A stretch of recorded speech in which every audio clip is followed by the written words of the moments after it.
talong. Ayan. Kukuluan lang natin. Dahil wala tayong ihawan, pakukuluan na lang natin. Okay? Pwede na to, guys. Pwede na siya. Balatan na natin to, guys. So, yun na nga, guys. Nabalatan na natin tong ating talong. Gagawin naman natin ngayon ang ating itlog na may tuna. Okay? Guys, gagawin natin special ang ating tortang talong. Ayan, guys. Ayan mga ingredients natin. Magic sarap, salt, pepper, garlic onion powder, tsaka century tuna. Tinanggalan ko na nga pala yan ng sabaw niya. And then, 3 eggs para mas masarap, mas madaming egg, mas masarap. So, yun guys, batilin na natin itong itlog na to.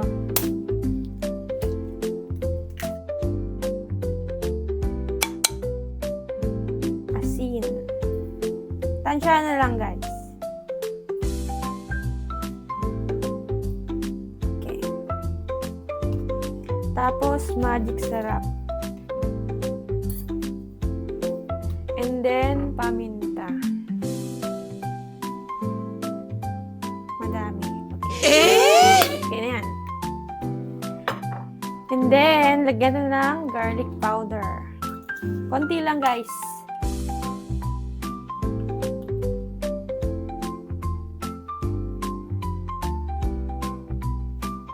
Ayan, pwede na yan.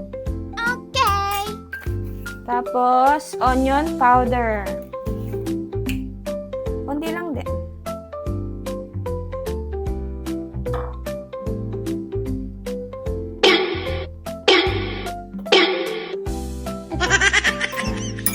And then, haluin muna natin. Siyempre.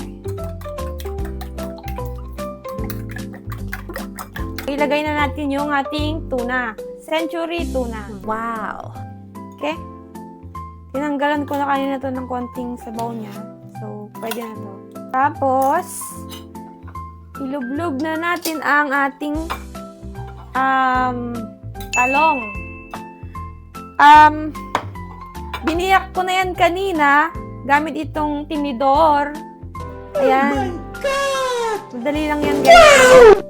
Kering-kering nyo yan. Charis. So, lagay na natin to. Ayan. Magluluto na tayo. Ayan, guys. Maglagay tayo ng mantika dito. Oops. Okay. So, yun na nga guys, iluluto na natin ang ating torta. Isa lang muna, syempre. Isa lang muna. Lagyan natin. Ah! Oh no!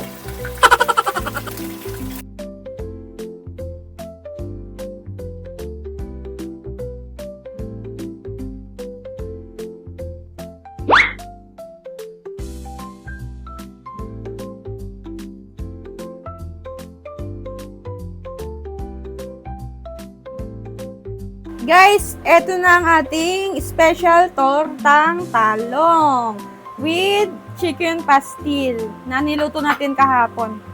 Yun. Tignan nyo naman, guys. Look at that. Sarap yun, guys. Special talaga yan. With century tuna, ang ating tortang talong.